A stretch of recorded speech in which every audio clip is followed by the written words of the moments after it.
शनि ग्रह के प्रकोप से मुक्ति पाने के लिए शनिवार का व्रत रखा जाता है। श्रावण मास से यह व्रत यदि आरंभ किया जाए तो उसका विशेष फल प्राप्त होता है और पुण्य फलों की प्राप्ति होती है। व्रत करके शनिदेव की पूजा विधि विधान से करनी चाहिए। पूजा में विशेष तौर पर काले तिल, काले वस्त्र, लोहा, तेल, सरसों का आदि का प्रयोग किया जाता है। इनका दान भी कर सकते हैं। इस व्रत से तमाम विघ्न बाधाएं नष्ट हो जाती हैं। आपके परिवार में कलह कलेश सब दूर हो जाते हैं, रोग व्याधि दूर होते हैं। पूजा के बाद कथा का श्रवण अवश्य करना चाहिए।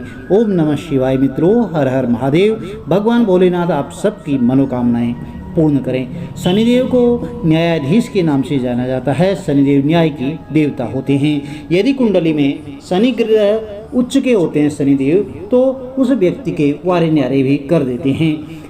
और यदि कुंडली में शनिदेव नीच के होते हैं, पाप प्रभाव में होते हैं, तो उन्हें जरूर शनिदेव के कुछ न कुछ कष्ट लगे रहते हैं। शनि की 7.5 ढैया आदि का प्रभाव रहता है।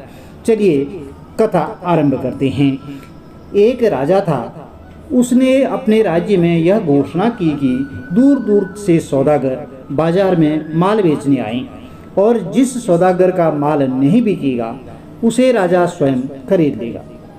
सौदागर बहुत प्रसन्न हुए।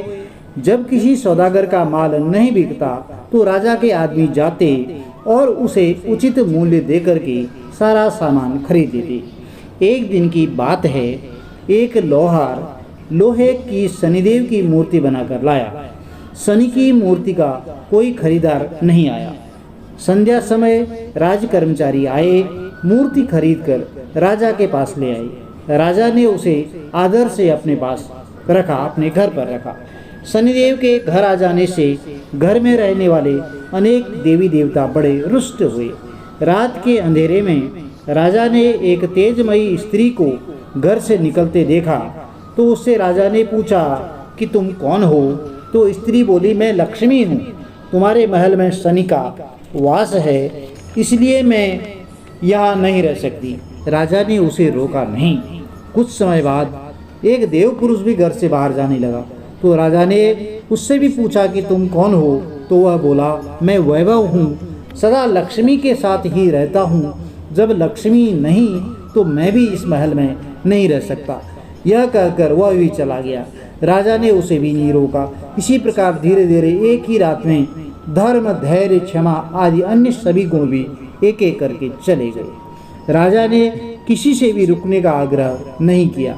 अंत में जब सत्य जाने लगा तो राजा के पूछने पर उसने कहा, जहाँ लक्ष्मी, वैभव, धर्म, धैर्य, क्षमा आदि का वासन नहीं है तो वहाँ मैं एक क्षण भी नहीं रुकना चाहता। तो राजा सत्यदेव के पैरों में गिरकर कहने लगा, महाराज आप कैसे जा सकते हैं? आपके बल पर तो मैंने लक्ष्मी, वैभव, धर्म आदि सभी का तिरस्कार किया। आपको न छोड़ा है और न छोड़ूंगा। राजा का इतना आग्रह देखकर सत्य रुक गया। महल के बाहर सभी सत्य की राह देख रही थी। उसे न आता देख धर्म बोला, मैं सत्य के बिना नहीं रह सकता, मैं वापस जाता हूँ। धर्म के पीछे पीछे दया, धैर्य, क्षमा, वैभव और लक्ष्मी सब लौट आए। तब राजा ने से कहने लगे कि तुम्हारे सत्य प्रेम के कारण ही हमें लौटना पड़ा। आप जैसा राजा दुखी नहीं रह सकता। सत्य प्रेम के कारण लक्ष्मी व शनि एक ही स्थान पर रहने लगे। मित्रों, यदि कथा आपको अच्छी लगी तो वीडियो में दी गई जानकारी आपके लिए लाभप्रद रही हो तो चैनल को लाइक, शेयर और सब्सक्राइब जरूर करें। साथ में इसी तरह की और कहानियाँ, कथाएं सुनने के लिए बेल आइकन अवश्य प्रेस कर दें, जिससे आने वाली वीडियोज की कहानियों की आपको नोटिफिकेशन ठीक समय पर मिलती रहे। भगवान भोलेनाथ आप सबकी मनोकामनाएं पूर्ण करें। आपके घर में सुख समृद्धि का वास हो। माँ लक्ष्मी की कृपा आपके कुटुंब पर, परिवार पर सदा बनी रहे। धन धान्य की बरकत आपके घर में हो। हर हर महादेव। जय माता दी।